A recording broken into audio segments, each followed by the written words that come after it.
Messi! Messi! Gonna heave one is A trick, and Pat Garrity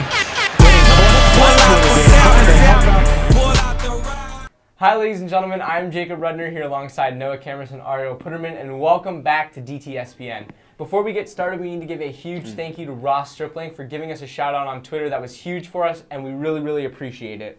We got to give a huge congratulations to the Chicago Cubs for winning the World Series. First time in 108 years. Finally. Huge victory for you guys. It's about time. We'll see what happens moving forward, and their next victory is in 108 years. Going to be a good one. Moving on to our first segment of the day, we have buy or sell. But before we get to buy or sell, we do have our fan fantasy question of the week. Now, if you want to have your fantasy questions heard on next week's episode, make sure to send them in the comments on YouTube or through Instagram, or you can tweet it to us at dTSPN 2015. And this week's question is from Johnny Silver from Los Angeles, and he asked us, do I start Delaney Walker or Gary Barnidge? Who should he start and why? I would say Delaney Walker. I just think, first of all, he's playing the Chargers. Nice, easy matchup. And second, him and Mariota have a really good connection now. Mariota really trusts him. He has great hands, and he'll probably find his way into the end zone. Okay, so moving on to buy or sell, we are going to talk about some guys who we think it's time to either get onto your fantasy teams or guys that we think it's time to get rid of, either selling high or just selling low and getting some new people in return for him. Our first guy is Dez Bryant. Do you think that he's a buy candidate or a sell candidate, and why? He's definitely a buy candidate. We saw last week with Dez Bryant and Dak Prescott, they worked really well together. I think that they're going to continue to do that.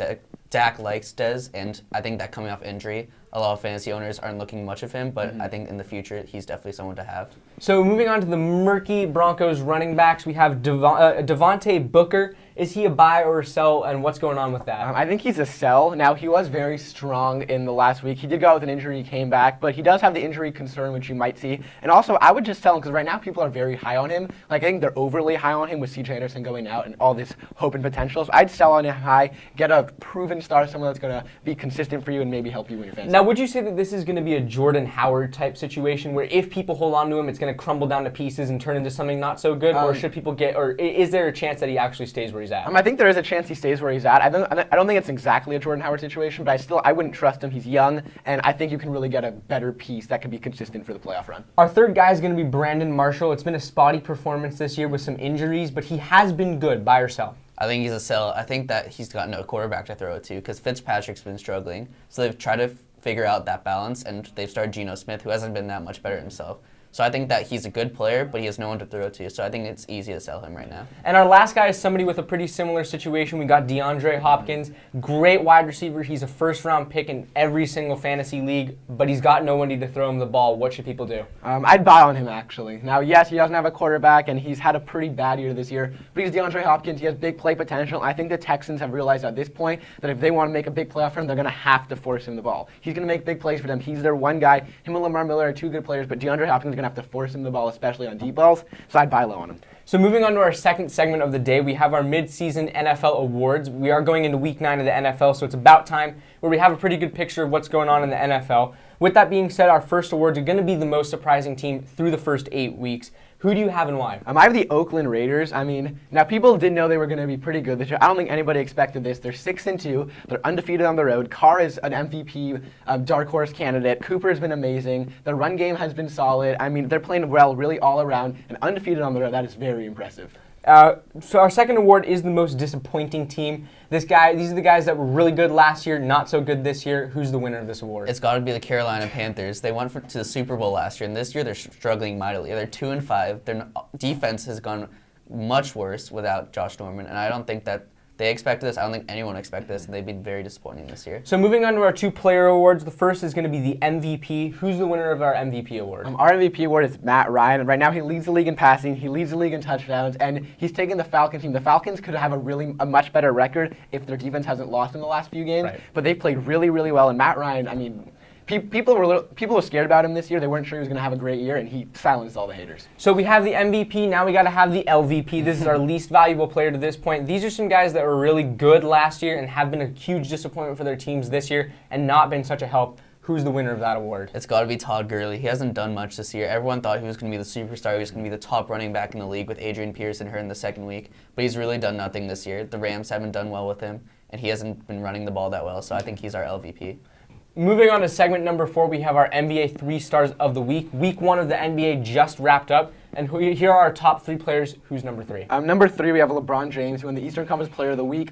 He got a triple-double in his first game, and he's led the Cavs to a 3-0 start for the first 3 games. Who's number 2? Our second star is Anthony Davis. He had 50 points, 16 rebounds in his first game, and then came back the second game with 47 points, so he's looking like a star this year already. And our number 1 top performer of this week is going to go to Russell Westbrook. He had 2 triple-doubles this week. One of them, he had 50 points. He's been the real leader of the Oklahoma City Thunder to this point, getting them off to a 3-0 start, even without Kevin Durant.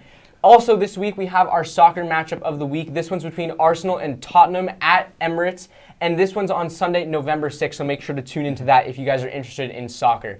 Thank you so much for watching this week's episode of dTSPN. If you want to see your fantasy questions in next week's episode, make sure to send them to us through the comments in YouTube, on Instagram, or through Twitter at dTSPN 2015. We'll see you guys next week, and make sure to tune into our top 5 plays after this.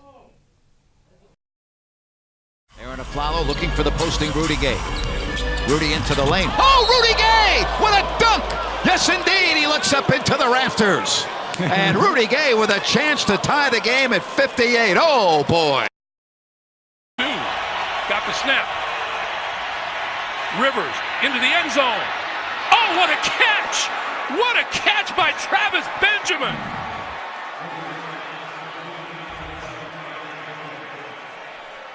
All I could do is sit here and laugh. I don't know how he stuck his left arm up. He stuck his left arm up and just made contact with the ball, just trying to knock it down.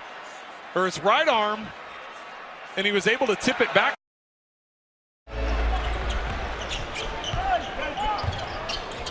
Rose, the crossover, gets to the rim. Oh, what a beauty from Derrick Rose. Razzle-dazzle, inviting the crowd. 8 points for Rose. And that gets the crowd all buzzed. Approach 4 minutes to play. The steal by Gordon, and look out below. A 360 two-handed throwdown for Air Gordon. Knew that was coming. He got that steal, and everybody in here got quiet. Done it before.